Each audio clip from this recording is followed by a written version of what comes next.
अस्सलामुअलैकुम वादाब नाज़रीन। उम्मीद है सभी हजरात जो बखैर व आफियत होंगे। आप VOM के साथ जुड़े हैं और मैं हूं आपका मेज़बान राशिद। जो आपने देखा कि 3 से 4 मंथ जो हैं वो अब इलेक्शन को भी हो गए हैं। जो दावे NC ने इलेक्शन से पहले किए थे वो जो है वो कितने अभी तक वफा हुए हैं NC की तरफ से, और कितने जो हैं वो वफा होने को बाकी हैं। कितनी उम्मीदें थी लोगों को NC पर इलेक्शन से पहले, जब NC का मैनिफेस्टो रिलीज हुआ था। उसके बाद जो है NC ने उन पर कितना काम किया। इसके अलावा क्या क्या वादे जो हैं वो NC ने आज तक निभाए, और किन वादों पे जो है वो अभी कारबंद है, और कितने वादे जो हैं वो अभी निभाए जाना बाकी हैं। इन सब पे हमारे साथ बात करने के लिए NC के जोनल यूथ प्रेसिडेंट डोडा और एक्स BDC गुन्ना सरशाद नटनू साहब मौजूद हैं। इसके अलावा हम इनसे बात करेंगे, इन्होंने हालिया जो है वो एक एम्बुलेंस जो है वो डोनेट की है GMC डोडा को, उस पर भी हम इनके साथ बातचीत करेंगे। तो हम सीधा इनसे बात करते हैं। सरशाद साहब, सबसे पहले आपका बहुत बहुत शुक्रिया वक्त देने के लिए। शुक्रिया शुक्रिया जी, मैं आपसे पहला सवाल जो है वो यही पूछूंगा कि आपने जो एक एम्बुलेंस GMC डोडा को जो है वो डोनेट की, क्या आपने अपने जो BDC रहे आप गुन्ना के, आपने उन लोगों को जो है वो नज़रअंदाज क्यों किया, और वहां से हटकर जो है आपने GMC के लिए वो एम्बुलेंस डोनेट क्यों की, क्योंकि आप जो है वो वहां पर भी वो एम्बुलेंस डोनेट कर सकते थे। सबसे पहले तो आपका शुक्रिया। और दूसरा जो सवाल आपका है, हमने एम्बुलेंस GMC को क्यों दी। GMC को इसलिए दिया कि GMC को गुंदना भी GMC के अंडर पड़ता है, और गुंदना के जो हमारी टोपोग्राफी है वो GMC के करीब करीब से है। जैसे आप माहला को लें, डुंगरू को लें, जठेली को लें, बारशाला भलवाना को लें, तो जब तक गुंदना से एम्बुलेंस बारशाला पहुंचेगी तब तक जो है पेशेंट जो है बेचारा लुढ़क गया होगा। तो इस सब के लिए हमने ये सोचा कि GMC में हर इलाके का आदमी आता है। उसमें मरमत का भी आएगा, उसमें देसा का भी आएगा, उसमें बगला का भी आता है, उसमें भरत का भी आता है, उसमें आपके यहाँ खनकूट का भी आता है, शहरोद का भी आता है, हर इलाके का आता है। हाँच, मलना, पोस्ता, धड़ा, हर चीज़ को वो बेनिफिट दे सकती है। तो इसलिए हमने ये फैसला किया कि एक ऐसी चीज़ है जिससे लोग फ़ायदा उठा सकते हैं। तो एम्बुलेंस को GMC पे रखना ये मतलब है कि GMC में हर इलाके से आदमी आता है और उस एम्बुलेंस से हर आदमी फ़ायदा उठा सकता है। जी, हमारा जो है ऐतराज़ नहीं है कि आपने जो है वो GMC के लिए डोनेट क्यों की। हम ये पूछना चाहते हैं कि आप जो है वो गुन्ना के लिए भी डोनेट कर सकते थे। उसके बावजूद भी जो है वो आपने GMC डोडा के लिए डोनेट की, क्योंकि आपको भी पता है कि GMC जो है वो 3 कॉन्स्टिट्यूंसीज़ पे मुश्तमिल है। उसमें जो है वो हमारा भदरवा भी आता है, जहाँ के MLA इस वक़्त जो है वो दलीप परिहार जी हैं। इसमें जो है वो डोडा वेस्ट भी आता है, जहाँ के MLA जो है वो शक्तिराज परिहार जी हैं। उसके अलावा जो मेन जो डोडा ईस्ट 52 है, उसमें ये हमारे महराज मलिक जी MLA हैं। वो 3 में से भी जो है वो GMC के लिए कोई जो है वो डोनेट कर सकता था। उसके बावजूद भी आपने जो है वो इस GMC के लिए एम्बुलेंस डोनेट की और अपने एरिया के लिए डोनेट नहीं की। इस पर क्या कहेंगे? मैं वही आपको सवाल कर रहा हूँ। आप बेसिकली आप इस जवाब को समझे नहीं कि जो गुंदना का जो ब्लॉक है, जो पैसा मैंने गुंदना ब्लॉक का लगाया, वो ब्लॉक शुरू होता है किश्तवाड़ डिस्ट्रिक्ट, जहाँ से आपका ख़त्म हो जाता है। ठाठरी के अपोजिट बारशला भलवाना आता है। एम्बुलेंस अगर गुंदरा में रखी जाए, क्योंकि PHC हमारा गुंदरा के अंदर है, ठीक है जी। गुंदरा जो है वो थोड़ा सा दूर है, फार फ्लंग है, ठीक है जी। वहाँ से एम्बुलेंस का बारशला पहुँचना या महाला पहुँचना या खनकूट पहुँचना, ब्रेसवना पहुँचना, छैरोद पहुँचना, जठेली पहुँचना बहुत मुश्किल था। इसलिए हमने GMC में रखा। GMC से ये सारे इलाके को कवर करेगा और सबके लिए बेनिफिशियल रहेगा। तो हमारा मकसद ये था कि हम सब लोगों को इसका बेनिफिट दें, सब लोग इससे फ़ायदा उठाएं। और हमें कुछ पैसे की भी कमी पड़ी थी, वो डिप्टी कमिश्नर साहब से भी लिया।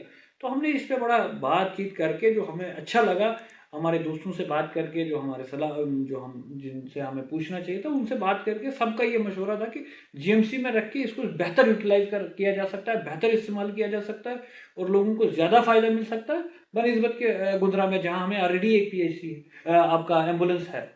आप मुझे बताएं, अब GMC में जो एम्बुलेंस है उनके लिए जो है वो कई स्पेशल रूल्स होते हैं, और आपने जो अब वहां पर डोनेट किया, क्या उसके लिए आपने कई स्पेशल रूल्स रखे हैं, या वो उन्हीं रूल्स को नहीं, फॉलो देखिए, करेगी जो GMC के रूल्स होते हैं? मतलब यही आप समझे नहीं शायद। मैं ये कह रहा हूँ कि मतलब जो GMC की तरफ से जब उसको भेजा जाएगा एम्बुलेंस को, क्या वो अब उन जीएमसी वालों के तर्ज पे ही जाएगी या उसमें जो है वो लोगों को कुछ और कॉपरेट करना पड़ेगा? नहीं, उसी तरीके से जिसको ज़रूरत होगी वो जीएमसी, देखिए बेसिकली नॉर्म्स तो गवर्नमेंट के होते हैं। हाँ। जीएमसी में जो पहले हमें, देखिए जीएमसी में देने का ये मकसद था कि जीएमसी एक ऐसा इंस्टीट्यूशन है जहाँ हर इलाके से लोग आते हैं और चिनाब खिते में एक ही जीएमसी है, ठीक है जी। हमने बड़ा इसके ऊपर सोच विचार करके ये फैसला लिया है। अब जीएमसी में 3 एम्बुलेंस, आपने भी देखा, आप ही मीडिया के दोस्त जो है हर दिन खबर चलाते हो कि जीएमसी में एम्बुलेंस की वजह से जो है पेशेंट को तकलीफ हुई जी, तो हमारे कोई किसी की मौत भी हो जाती है, कोई मुश्किलात में आ जाता है। हमने ये फैसला किया और जो हमें इन्फॉर्मेशन मिली कि जीएमसी के पास अपनी सिर्फ 3 एम्बुलेंसेज है, तो हमने कहा चलो एक हम भी दे दें जिससे लोगों को फ़ायदा हो सके। और दूसरा आपका सवाल ये था कि जो ऑनरेबल एमएलए साहिबान है, मैं तो ख्वाहिश करूँगा कि वो भी एक-एक दे दें। देखिए इसमें हर इलाके के लोग आते हैं और एम्बुलेंस देने से अच्छा और कोई काम नहीं है, ये मेरा मानना है। मैं, मुमकिन है मैं गलत भी हो सकता हूँ, क्योंकि एम्बुलेंस से आप किसी की जान बचा सकते हो, किसी को वक़्त पे रिलीफ दे सकते हो। अगर कभी अल्लाह ने चाहा मेरे बस में होगा तो मैं तो चॉपर की सर्विस दूँ जीएमसी के लिए। अगर अल्लाह ताला ने मुझे उस काबिल बनाया या उस काबिल रखा कि ये मैं आज आपसे कह रहा हूँ कि अगर इस मकाम तक पहुँचा है कि मैं जीएमसी के लिए चॉपर डोनेट करूँ। क्योंकि आप एक इंसान की ज़िंदगी बचाओगे, उससे बढ़ के कोई दुनिया में काम ही अच्छा नहीं है। मेरे खुद वालिद की जो है वफ़ात एक्सीडेंटल वफ़ात हुई है, तो मैं इस दर्द को जानता हूँ। या मुझे खुद भी एक बार चोट लगी है और मैं जानता हूँ कि एम्बुलेंस कितना ज़रूरी है। तो एम्बुलेंस का देना और जीएमसी पे देना ये मेरा प्रेरोगेटिव था और बड़ा सोच समझ के मैंने जीएमसी को दिया है, क्योंकि जीएमसी ज़्यादा लोगों को बेनिफिट दे सकता है। चलिए, मतलब ये कि ये आपकी एक दिली ख्वाहिश थी जी, कि मैं एक एम्बुलेंस जो है वो जीएमसी को डोनेट करूँ, जिससे जो है वहाँ के लोग फ़ायदा उठा सकें। बिल्कुल, बिल्कुल, बिल्कुल।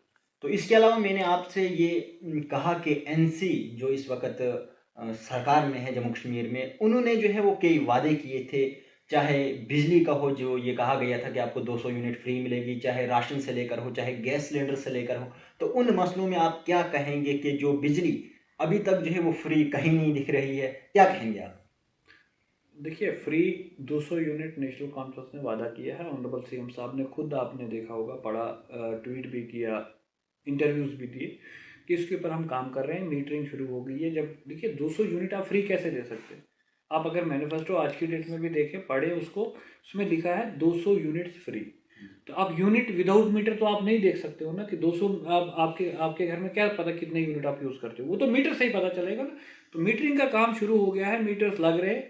तो मीटर लगने के बाद आप देखेंगे कि यहाँ 200 यूनिट्स जो है बिजली का जो फ्री वादा किया है वो पूरा होगा। और मतलब दूसरा ये सवाल जो आपका राशन का था, राशन का भी ऑनरेबल मिनिस्टर सतीश शर्मा जी ने स्टेटमेंट दिया है कि मार्च के बाद जो है आप देखेंगे कि राशन की इम्प्लीमेंटेशन भी होगी। और गैस सिलेंडर्स जो कहा गया था कि 12 गैस। उसका भी वो ऑनरेबल मिनिस्टर ने खुद कहा है, जो सतीश शर्मा जी हैं, जिनके पास ये पोर्टफोलियो है, उन्होंने कहा है कि देखिए काम हो रहा है। अब आप बताएंगे कि जो पिछले 10-15 साल में एक स्पेस बनी थी, उसको पूरा करने में वक्त तो लगेगा ना। गवर्नमेंट बने हुए 3-4 महीने हो गए।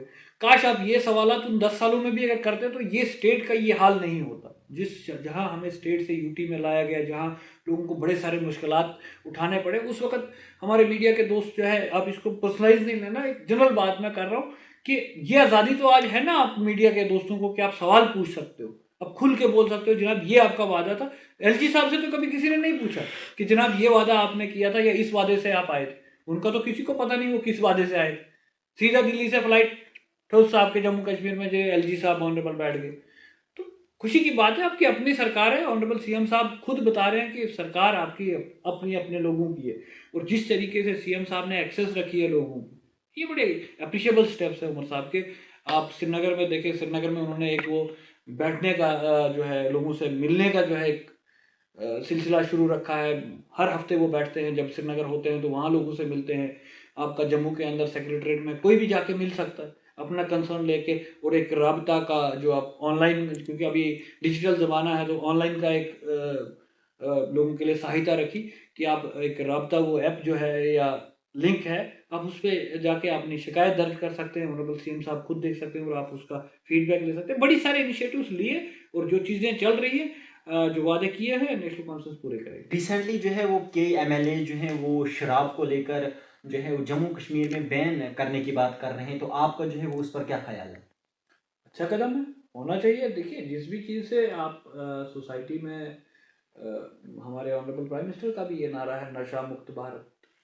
उनको भी सीएम उमर अब्दुल्ला साहब की सरकार को अप्रिशिएट करना चाहिए, उनके एमएलएज को, ये तो सबको फिर नेशनल कॉन्फ्रेंस के एमएलएज को अप्रिशिएट करना चाहिए, आप समेत मुझ समेत, कि इनिशिएटिव तो लिया। इससे सरकार को नुकसान भी होता है क्योंकि रेवेन्यू जनरेशन जो है बहुत इन चीज़ों से होता है। लेकिन अगर सरकार, यही तो है कि सरकार आपके लिए है, हमारे सरकार का फर्स्ट प्रायोरिटी है कि हमारे फ्यूचर को देखना।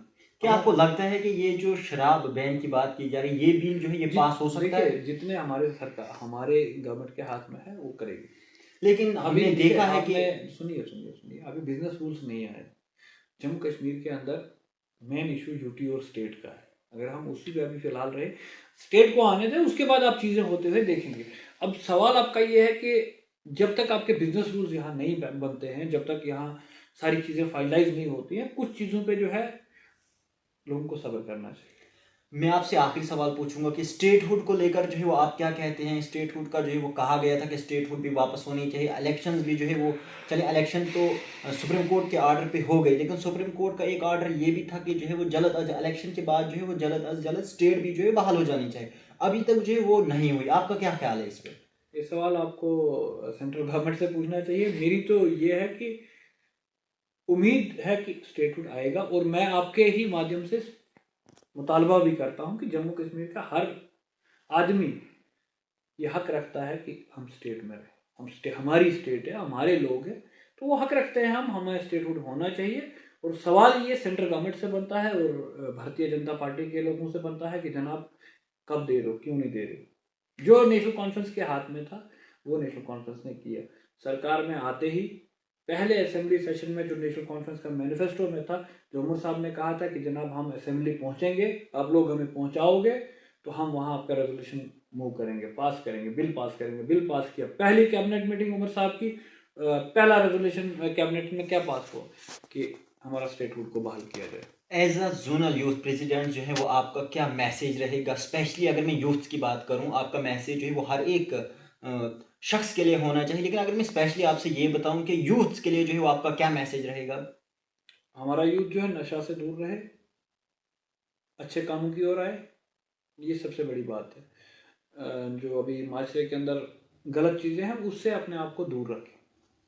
कुछ जिम्मेवारियां माशरे की भी होती हैं। देखिए, हम ये बोलेंगे कि यार सारा काम पुलिस करेगी, सारा काम एडमिनिस्ट्रेशन करेगा, या सारा काम ऑनरेबल एमएलएज करेंगे, नहीं होता है। कुछ चीज़ें जो है जब तक सोसाइटी खुद अपने हाथ में नहीं लेती है, देखिए ये हमारा इसमें भी है, हमारे मज़हब में भी है कि जब तक कौम जैसा माशरा वैसा आपका, तो खुद लोगों को खुद भी, सोसाइटी को ये चीज़ें ना, खास करके नौजवान को ये समझना है कि हमारे ऊपर जिम्मेवारियां हैं। नौजवान ने ही बोझ उठाना होता है, नौजवान ने ही सारी चीज़ें करनी होती हैं। तो अपने आप को तकदीर बदलने के लिए नौजवान को सोच भी बदलनी है, नौजवान को देखना है कि क्या बेहतर है, क्या गलत है। चलिए, बहुत बहुत शुक्रिया सरशाद नटनू जी। तो आपने देखा कि हमने जो है वो कई सवालात इनसे पूछे और हमने ये भी बात इनसे की, जैसे कि इन्होंने एक एम्बुलेंस जो है वो डोनेट की है जीएमसी डोडा के लिए, उस हवाले से भी बात की। और उसके अलावा जो है वो एनसी सरकार के जो कई वादे वगैरह थे उनके हवाले से भी जो है वो हमने इनसे बात की। तो इन्होंने